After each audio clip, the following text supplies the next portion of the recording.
Population growth puts increasing pressure on public lands, with more outdoor opportunities for people with minimal backcountry experience, and more skilled enthusiasts engaging in extreme experiences. In response, search personnel need to utilize the most efficient search management techniques. More visitors to public lands make it necessary to standardize operations using best practices in search management. As a result of joint missions with other agencies, we've developed a comprehensive training program. It's recommended that those in search management complete an in-depth course covering the subjects in this presentation. This video is meant to supplement a comprehensive training program that includes managing a simulated incident. Experience gained on search and rescue missions constantly enhances our knowledge. Combining experience, science, local expertise, and common sense, this search management program is designed to aid incident managers. As with every incident, it starts with a call to emergency services. Flagstaff 911, where's your emergency? Hi, yes, I think this is an emergency. This is Brenda Anderson. Okay, and what exactly is going on? My husband went hiking this morning by himself, and he was supposed to be home a long time before 2 o'clock, and he's not here yet. Okay. Oh, he's got a doctor's appointment at 3 o'clock, and he's never late. Gilliland. The Search Management Action Plan has 3 major actions. 1. Initial actions. Initial actions include investigation, containment, and hasty search. Use of the incident command system starts at this point and continues throughout the mission. 2. Concurrent actions. Concurrent actions include determining the area to search, subdividing the area into manageable segments, and developing probabilities by group consensus. 3. Successive actions. Successive actions that expand the incident. Search theory is used, and resources are assigned to tasks based upon the search theory and the influence of clues found as part of the search. The vast majority of search incidents are resolved through initial actions. This includes successful investigation, effective containment, and using trained resources in high probability areas. If the subject is not located, a comprehensive plan becomes necessary using more thorough search techniques and employing additional diverse resources. The initial investigation begins with the reporting party's information. Note, it may not be complete or accurate. The urgency of the mission is determined by the age of the subject, medical conditions, experience in the backcountry, knowledge of the area, the weather, and other hazards. Assessing the urgency of an impending mission depends upon numerous factors, including the physical and mental health of the subject, his or her experience in the environment and current and projected weather conditions. Using the search urgency model, the SAR coordinator has a consistent method for readily determining how quickly what type of resources and how many must be called into play. Okay, thank you. If you have anything else, give me a call. Bye. So what's your relationship with Larry? I'm his wife. Okay. Is this a good address for you? Yes. And a good contact phone number. Can I use the same one you called dispatch? Yes. All right, I'm going to ask a few questions about Larry, okay? What's his full name? Larry Anderson. His age? The 67. subject is Larry Anderson, age 67. While he is in good condition, he also had a mild heart attack in the past and is diabetic. His wife Brenda thinks he has a cell phone with him, but she's been unable to make contact. It's believed that the cellular provider has intermittent coverage in the area where she assumes he may be hiking alone. I'm just not getting through to him. The investigation seeks to find out where the subject planned to go. Was he alone? If he has any medical conditions and other crucial details that assist the search. And I've got some favorite hikes. When I talked to dispatch, they asked me about The investigation will continue throughout the incident. Detailed background information regarding the subject is compiled using the Lost Person Questionnaire. The LPQ serves as a guide for collecting important search data, including the subject's place last seen, PLS, which is the last location the subject was physically observed. Alternatively, the last known position, LKP, is a location that's determined based upon physical clues or investigative information. Whichever is most relevant, the PLS or LKP will serve as a reference point from which to initiate all search planning. This is known as the Initial Planning Point, IPP. Note that while the LKP or PLS can change throughout the incident, the IPP cannot change. The information from the LPQ will also be used to determine the category of lost person behavior to use in search planning. The investigation includes an immediate effort to review criminal considerations. It is important to not overlook the possibility of foul play, criminal abduction, or a staged disappearance. The investigator also obtains the description of the subject's vehicle, his clothing, and what sort of outdoor supplies, such as food, flashlights, and survival gear he might have. Does he stay put or he keeps going? Oh, gosh.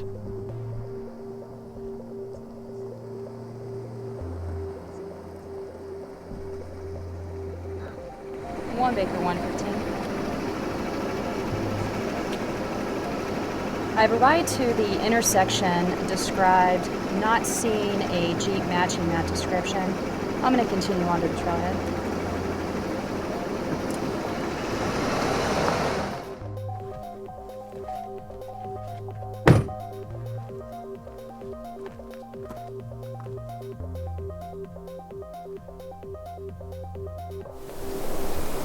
One Baker 115, I need an Arizona 3829.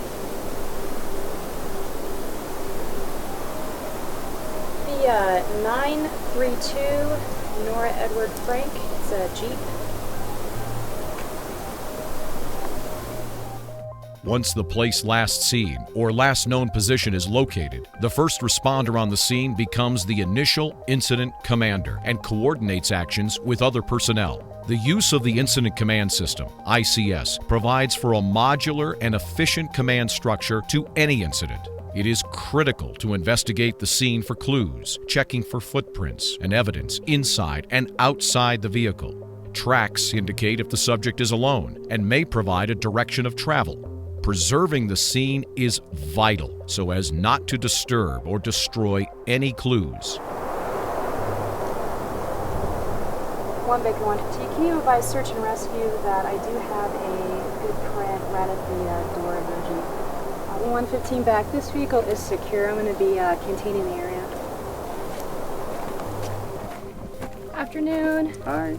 Hi, I'm Deputy Morrison. I'm with the Sheriff's Office. Hi. Hi, can I get your name real fast? Investigation continues throughout all phases of the incident. Additional information discovered could change the search urgency and can help the incident management team make decisions about appropriate response and resource needs.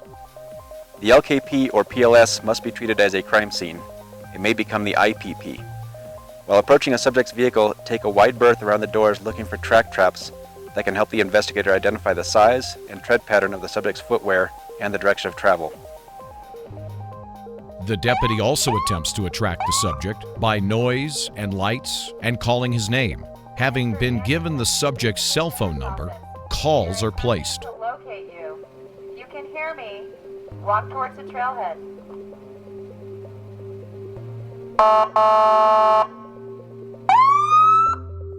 The subject's condition may be deteriorating due to the cold, his potential lack of equipment and outdoor skills, and our analysis of lost person behavior. Mr. Anderson is not known to be despondent, but he may now be confused and disoriented due to his unfamiliarity with the area, and he may be injured and unable to communicate. This is Rex Gilliland. A call-out is made to squad members specifically asking for the resources needed for the mission. An emergency incident is a dynamic event, and changing conditions can make a relatively straightforward response increasingly hazardous to SAR personnel. It is not uncommon for responders, who are highly mission-oriented, to take shortcuts with their personal safety. This is simply unacceptable. It requires discipline to remember that our first priority has to be our own personal safety. A formal risk assessment is conducted using a structured assessment system. One tool is the GAR, Green, Amber, Red model. This tool is used by a group of planners or emergency personnel to facilitate a discussion on the associated risk of the mission and possible mitigation strategies. There are three types of searches: hasty, area, and false reports. The majority of hasty searches are resolved within the first 12 to 24 hours. The term hasty is intended to reflect the speed with which it's undertaken and not its lack of organization. If the search is not resolved in the hasty phase, a transition is made to an area search.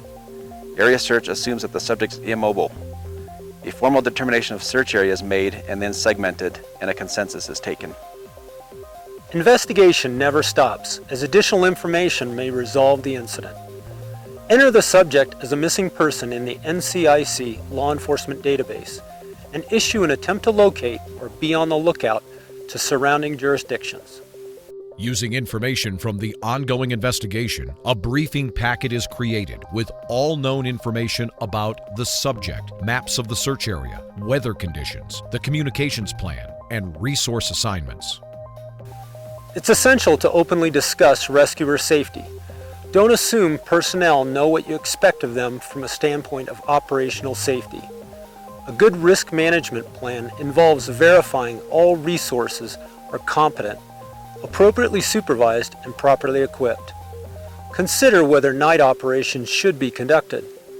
If 24-hour operations are planned, assess if there are adequate resources to safely support such an action. Plan for contingencies and have personnel available to handle an incident within an incident, such as an injured searcher.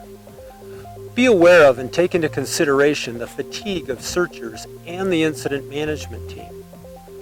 One approach to mitigating fatigue-related risk is to adhere to standard work-rest ratios.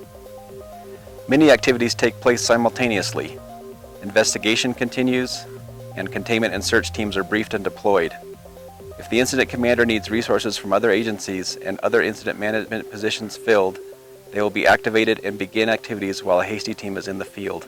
Larry Anderson, 67-year-old. The teams check in with the operations section chief, who is now on scene. The briefing packet includes radio frequencies and communications plan. Communication deficiencies are a common problem on emergency incidents. Therefore, strategies to employ repeaters, adjacent agency frequencies, human relays, and alternatives to land mobile radios, such as cellular or satellite communications, are very important.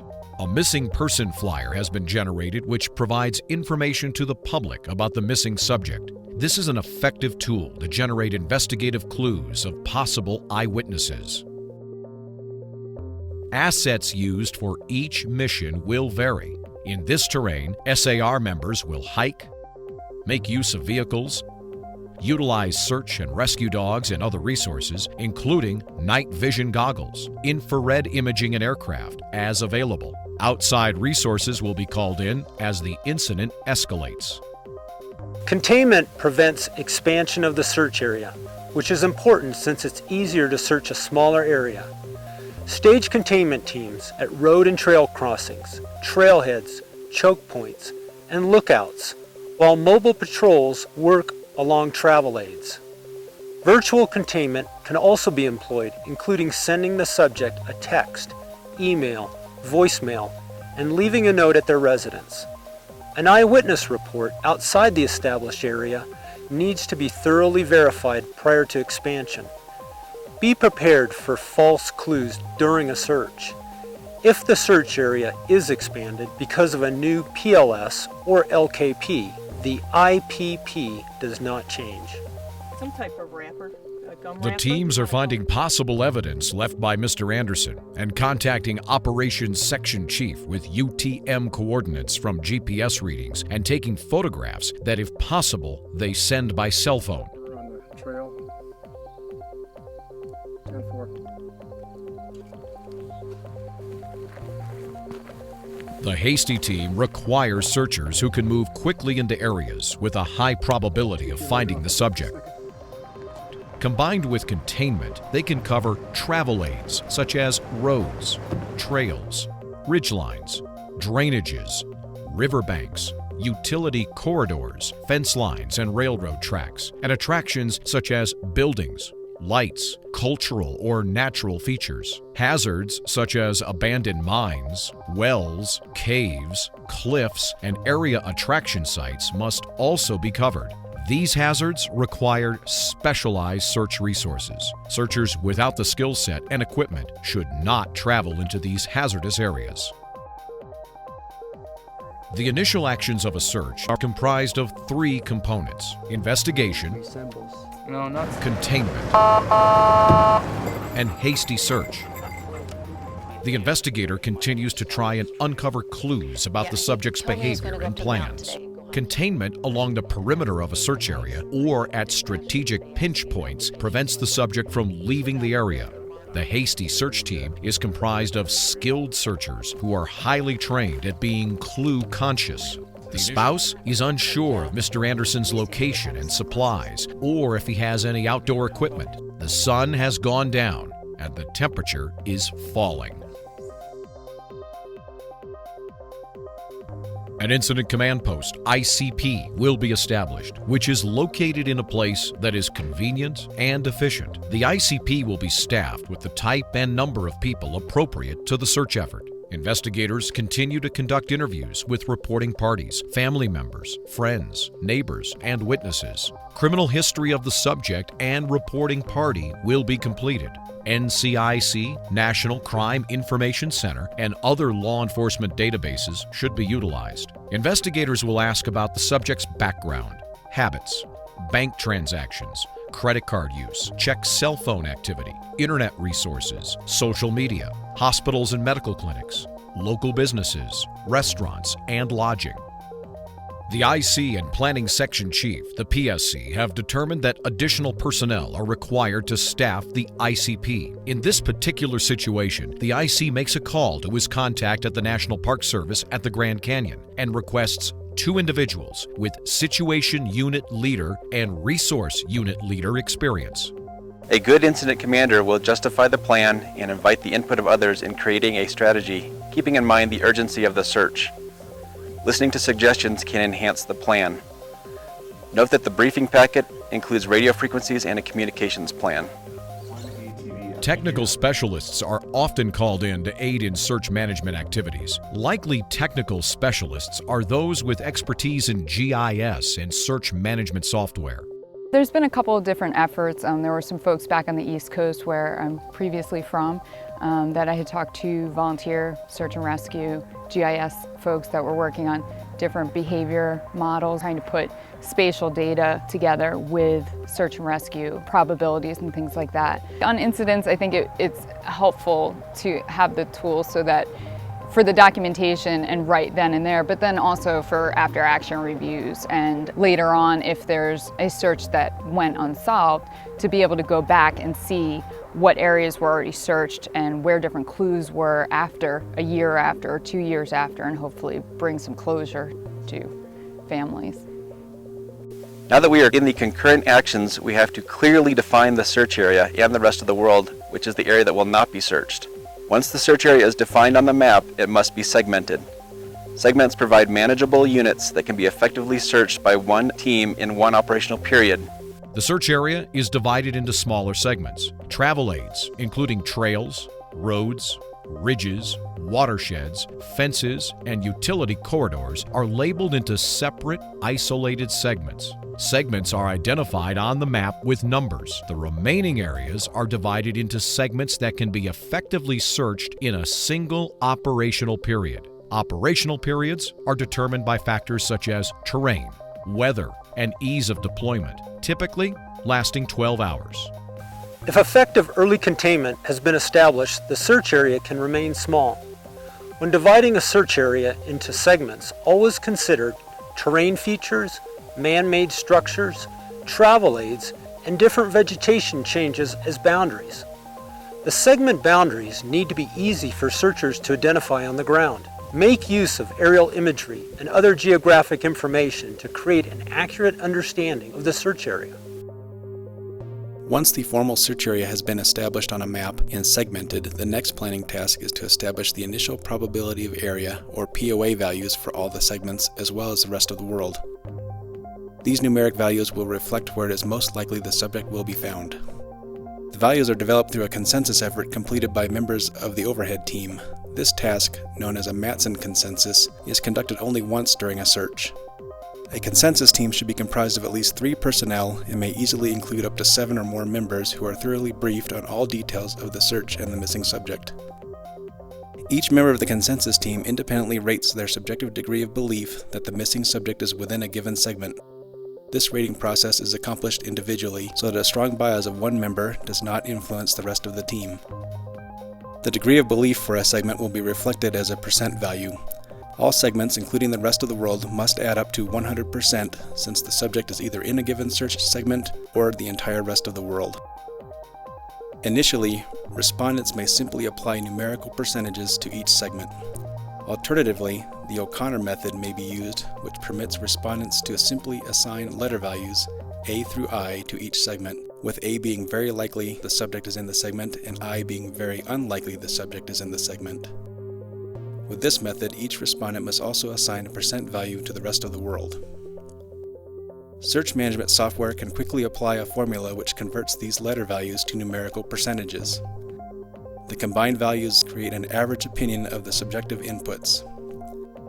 The segments with the higher POA values will receive priority for search efforts. Keep in mind that probability measures a degree of belief and changes during the course of the search incident. As further evidence is received in the form of clues or search efforts completed, the probability that the subject is in a given segment will change. Cellular forensics plays an important role in search investigations. Cellular providers have the ability to not only determine location of a phone, but also provide historical call and text transactions. Federal Statute 18 U.S.C. 2702 permits disclosure of cellular resorts, quote, to a federal, state, or local governmental entity if the provider, in good faith, believes that an emergency involving danger of death or serious physical injury to any person requires disclosure without delay of communications relating to the emergency, closed quote. Some agencies may have personnel capable of requesting and analyzing cellular forensic information. If not, or more thorough analysis is needed, a request may be made to the Air Force Rescue Coordination Center for this type of assistance. Given this information, the planning section chief develops possible scenarios with input from other incident personnel. Remember one of the principles of search management, which is don't plan alone. This approach validates decision-making and avoids tunnel vision or biased thinking by planners. Otherwise, resources might not be requested or wind up being deployed in the wrong area. The search now has the last known position, LKP, for the subject at the vehicle, which becomes the IPP. Social media has been checked to see if the subject communicated any clues about where he intended to go. Investigative clues, including possibly banking transactions and cell phone use, have been looked into to aid in determining if searchers are going to be looking in the right area. Given what's known about the subject and how long they've been missing, scenarios are likely to include assumptions on the subject being responsive or unresponsive and mobile or immobile. The presence of family and friends of the subject may be on the scene or at the ICP. They usually want to know what steps have been taken to find the subject and to help with the search. Assigning a family liaison to them is very important.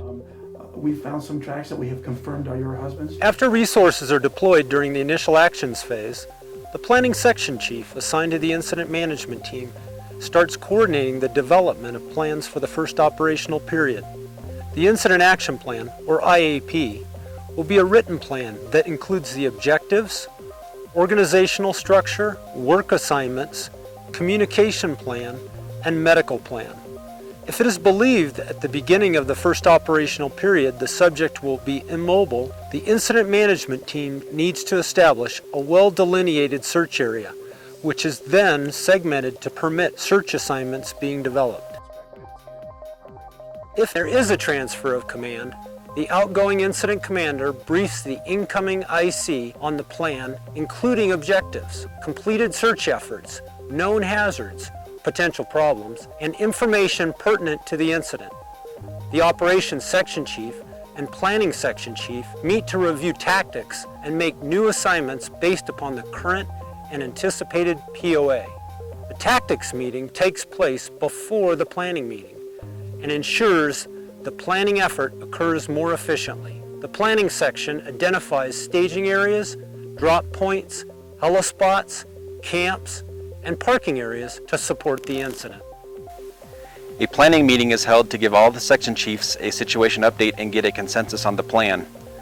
A review of incident objectives, a discussion of the ongoing investigation, weather, shifting POA values, risk mitigation, contingency plans, and rescue and recovery plans is held. Deficiencies are identified and addressed. Media releases may be prepared. The plan is then approved by the incident commander, and the planning section chief ensures the IAP is complete and published.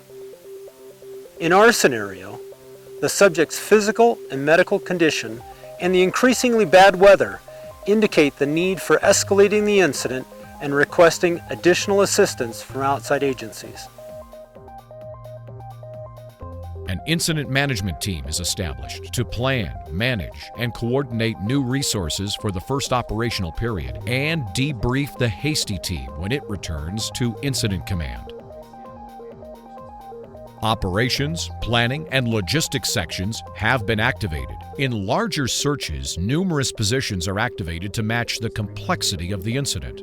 Operations that are going to continue are containment of the search area, and we're going to begin ground searching in the high probability segments. A formal written incident action plan, IAP, is developed for the first operational period. The IAP ensures searchers have clear, detailed objectives, tactical assignments, written procedures, and communication instructions, as well as emergency procedures for contingencies. Okay, good morning, everybody. This is the 0800 briefing. The initial action phase is concluding. The incident management team and field personnel for the first operational period arrive at the ICP and check in. The IAP has been completed for the operational period that is about to begin. Hasty teams that are completing their assignments are being debriefed. Often, debriefing is led by an individual from the planning section. Information needs to be gathered about obstacles, conditions, logistics, and clues. If there is a significant finding from the hasty team's debriefing, a pen and ink change can be made to the IAP for the upcoming operational period. Information from search teams in the field, the authenticity of clues found, and the incident management team's best estimate of the expected probability of detection allows for the creation of the next operational period's IAP. The incident organization is reviewed to ensure that complexity has not exceeded an acceptable span of control. At the beginning of each new operational period, the IAP is briefed to the crews during the operational period briefing. This briefing allows the IMT to convey the strategy and tactics for the operational period, as well as the important communications and safety information. Before deployment into the field, accountability is established for all personnel. After resources check in, they are given a thorough briefing, which includes details on their actual assignments, as well as operational safety, communications, weather, air operations, and logistics. If the number of responders is large, the briefing is limited to the team leaders, who then in turn brief their personnel. Managing air operations appropriately involves selection of appropriate landing zones, airspace coordination, understanding aircraft and flight crew limitations, thorough assignment briefings, and following established, safe working procedures around aircraft. The vast majority of SAR-related fatalities involve aircraft accidents. Helicopters may be available, but will be limited by flight hours available, fuel capacity, terrain, and weather. They are a valuable search resource. However, they are considered a low POD resource if the subject is immobile and unresponsive due to the relative difficulty of detection from the air. Critical separation is the optimum linear distance between searchers to maintain effective coverage while traveling through a search segment. Critical separation will vary based upon terrain, vegetation, and the size of a clue being detected. Purposeful wandering is a technique that can be used to increase the POD when a team is employing critical separation. Since the search segment is often going to contain objects and terrain that will impede a searcher's view as they are traveling through an area search, the purposeful wandering technique was developed to try and overcome that problem. While searchers are traveling on a straight line at the appropriate interval and they encounter an object that they cannot see around, the searcher should deviate from his or her position and walk directly to the object to look all around it. Once that is complete, the searcher returns to where he or she deviated from and continues on in a straight line at the appropriate interval. Purposeful wandering is not random zigzagging as part of an area search team, although that is a common misconception. Information, along with waypoints for clues and evidence on the activity log, must be documented and represented on the incident map. The influence of a clue form should be completed in WinCasey software to update the POAs based on the clue. Clues are physical evidence. Protocols must be in place for the incident to document and collect such items in the proper manner. As possible criminal evidence, a chain of custody must be shown for who handled the items before it is handed over for secure storage.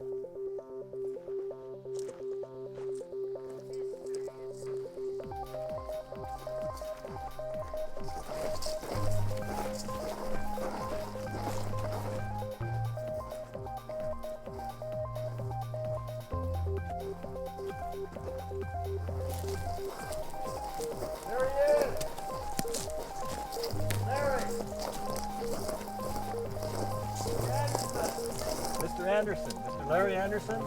Yeah. We're with Coconino County Search and Rescue. We're here to help you. The subject is found, and the team conducts a medical assessment and recommends an evacuation plan to the Operations Section Chief. Operations Section Chief. Mr. Anderson is found dehydrated, suffering exhaustion, and he has a broken ankle. The team provides water and extra clothing. Ground team calls Operations Section Chief requesting a UTV be driven to their location and a ground ambulance be waiting at the planned extraction location. Aaron, they located the subject. Once a search subject is located, the operational tempo increases as teams start to converge at the location they have been found or decide to self-extract.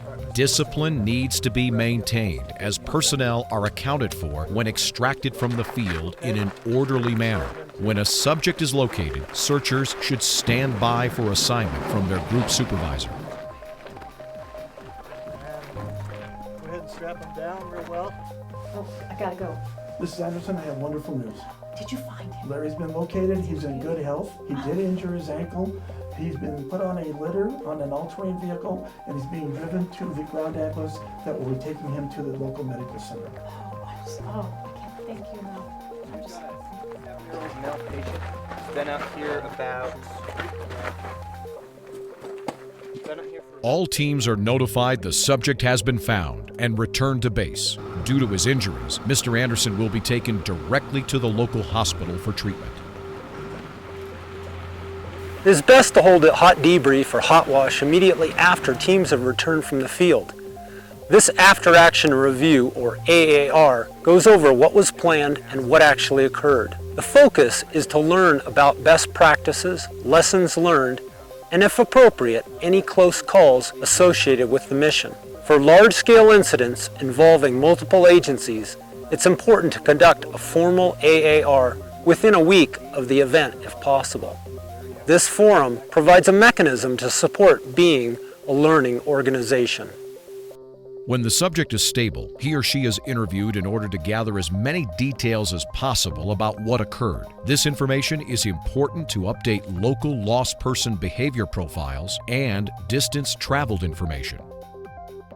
Search management leads to consistent and effective operations. We hope this video demonstrates how your action plan can lead to successful search and rescue missions.